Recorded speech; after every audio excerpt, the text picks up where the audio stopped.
Hello everybody, welcome back to my channel for Storytime. Today we'll be reading the 4th of July story. The committee asked a young man named Thomas Jefferson to do the writing. Thomas Jefferson came from the proud and beautiful colony of Virginia with its red soil and tall blue mountains. He was not a good speaker but loved to write. It was a very big thing to do, but Thomas Jefferson was willing to try it. So, using the plain little wooden deck that he liked to write on, he began. All day and part of each night, he sat in his rooms in a 3-story brick house writing. Often, he crossed out one word and put in another. The other men on the committee read what Thomas Jefferson had written and gave him advice. Wise old Benjamin Franklin of Philadelphia made suggestions. So did sturdy John Adams of Massachusetts, who had worked hard for freedom. But when the Declaration of Independence was finished, most of the words were Thomas Jefferson's.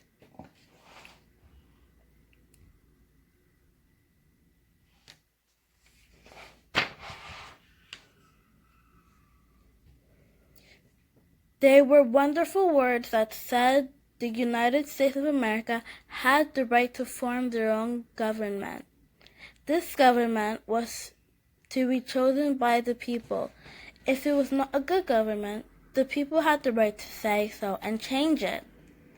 There were more wonderful words that said all the men were created equal and that all of them had the right to life, liberty, and the pursuit of happiness.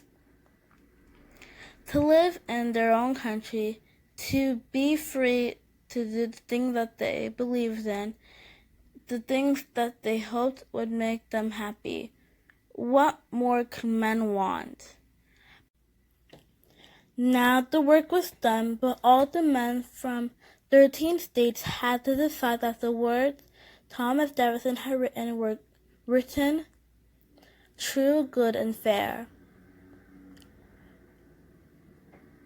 Once again there was thoughtful talk and angry talk. Thomas Jefferson sat and listened. It was not easy for him to sit there as the Congress made changes in the Declaration. Then the names of the states were called, and men from each state said, "I vote for independence," or voted against it. When the men from all the states had agreed, they signed their names. John Hancock, the president of Congress, was the first to sign. He always wrote his name in big, bold letters, but on the Declaration he wrote it even larger. John Hancock. The story is told that on the 4th of July, a boy had been waiting all day to give a signal to an old bell ringer up in the tower. And when Congress had voted on the Declaration of Independence, the boy called, "Ring, ring!" Then the bell ringer pulled on the rope and the Liberty Bell rang out. Liberty throughout the land, liberty to all the people. A few days later, on July the 8th, the Liberty Bell rang again to call the people of Philadelphia together.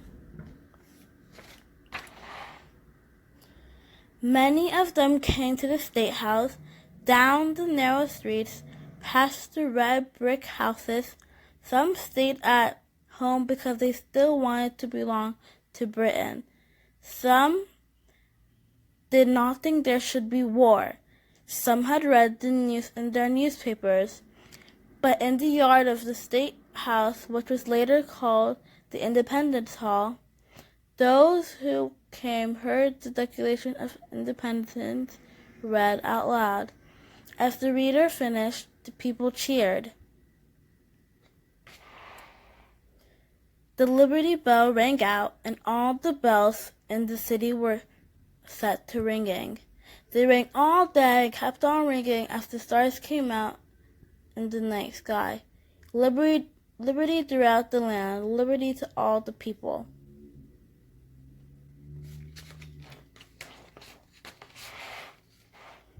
to carry the news.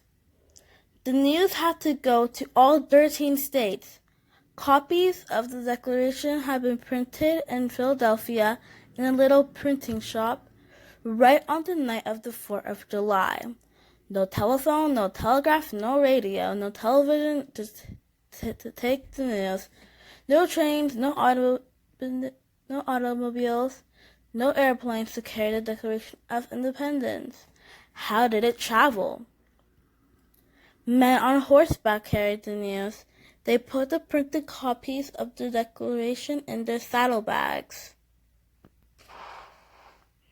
They rode far and they rode fast, over rough roads, over mountains they rode, over shaky little bridges, or splashing through streams that had no bridges. And when one horse was tired, there was another one waiting, for the news must go on and on and on. All through the country the riders went, taking the news that the Liberty Bell had told. Liberty throughout the land, liberty to all the people. Some people heard the news in church. Perhaps the minister read the words of the Liberty Bell just as they were engraved on the bell, for they come from the Bible and sound deep like the tones of the bell itself. Proclaim liberty throughout all the land until all the inhabitants thereof. Then the minister said, God bless the United States of America. Let all the people say Amen. Amen, said the voices of the fathers and mothers and the small voices of the children.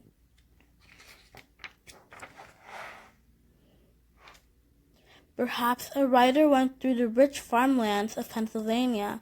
He stopped to rest his horse or to tell the news to a friend who was a farmer. Then the farmer stopped to listen and to think about this wonderful thing that had happened. The farmer wasn't British like many of the people in the colonies. He spoke German. His people had come to America to be free to worship God in their own way. Now this was his own country, the United States of America. The rider went on, and the sound of the horse hoofs grew fainter and fainter. But the farmer still thought about the news. This was his farm, his land. He would always be free to do the work he had chosen to do.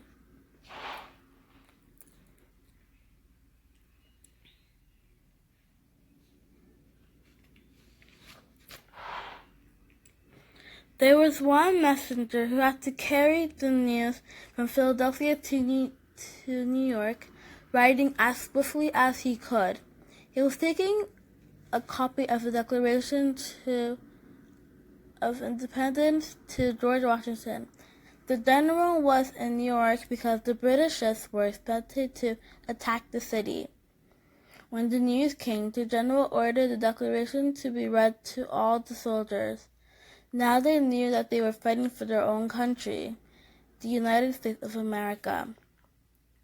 The Declaration ended with the ringing words that Thomas Jefferson had written. And for the support of this declaration, we pledge to each other our lives, our fortunes, and our sacred honor. Before long, many of those soldiers will give their lives for their country. By that time, they were gay and full of excitement. They pulled down a statue of King George III of Great Britain. It should be melted, they said, and made into bullets for their guns. General Washington did not approve of this. He thought the people should celebrate in an orderly way. All over the country, people were excited, and they were not always orderly. They went through the streets carrying pictures and figures of the king and threw them on fires they had made. bonfires blazed, bells rang. People cheered and shouted. Some of them came together at the Liberty poles they had put up before to hear the Declaration read. Some had gathered under a Liberty tree where they had held their meetings to talk about independence. Our soldiers had scarcely enough gunpowder for their cannon, but in some places guns and cannon were fired 13 times, one for each of the 13 states. These 13 states made up the first United States of America, the first 13 stars on the American flag. Later, other states would join them, and there would be more stars in the flag. That's the first American flag.